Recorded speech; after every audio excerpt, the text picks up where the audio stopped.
वह समझने की चीज है। यहाँ का कॉन्सेप्ट तो क्वेश्चन और गेस्ट पेपर पढ़ के पास करने का पहले से ट्रेडिशन बना हुआ है, लेकिन सीबीएसई बोर्ड और जो एनईपी है, न्यू एजुकेशन पॉलिसी, वो इसको बिल्कुल चेंज कर दी है। अब आपको प्रोजेक्ट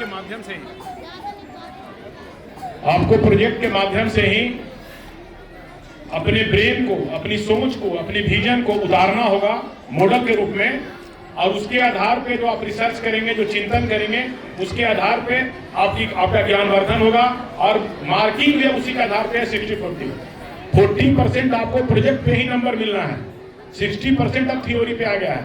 इसलिए अब जो है इनोवेटिव है, और साइंस तो बिल्कुल समझने की चीज है, रटने की चीज है ही नहीं। मैं व्यक्तिगत आपको उदाहरण देता हूं अपने जीवन का। मैं विज्ञान का विद्यार्थी रहा, रसायन विज्ञान का, केमिस्ट्री का। मैंने पोस्ट ग्रेजुएशन इसी गया कॉलेज से केमिस्ट्री से किया। हमारे टीचर थे डॉक्टर, उस समय डॉक्टर मदन प्रसाद सिंह, मदन बाबू जिनको बोलते थे। तो एक जो ऑर्गेनिक केमिस्ट्री पढ़े होंगे हमारे पेरेंट्स, उनको पता होगा, उसमें ऑर्गेनिक केमिस्ट्री में कन्वर्सन बनाना होता है, उसमें केमिकल के बॉन्डिंग को तोड़ना होता है, तोड़ के उसमें जैसे C2H4 C2H6 करके उसको मैच करना होता है, तब जाके वो केमिकल बनता है। फिर उसका नाम आता है कि वो इथाइल है कि मिथाइल है कि इथाइल अल्कोहल है कि मीथेन है, CH4 हो गया तो मीथेन हो गया। इस तरह से उसको बॉन्डिंग को तोड़ना होता है, हाइड्रोजन कार्बन कितना टूटेगा, इस आधार पे वो बनता है। तो कहते थे कि विज्ञान तो रटने का चीजें नहीं है। अगर विज्ञान रटने का चीज है तो हम लोग नहीं पढ़ पाते। मैं उसका उदाहरण हूं कि मैं किसी चीज को आज तक रट ही नहीं पाया। मैं परीक्षा में चाहता भी था कि रट के जाऊं, एग्जाम दूं, तो लाइन बाय लाइन नहीं लिख पाता था।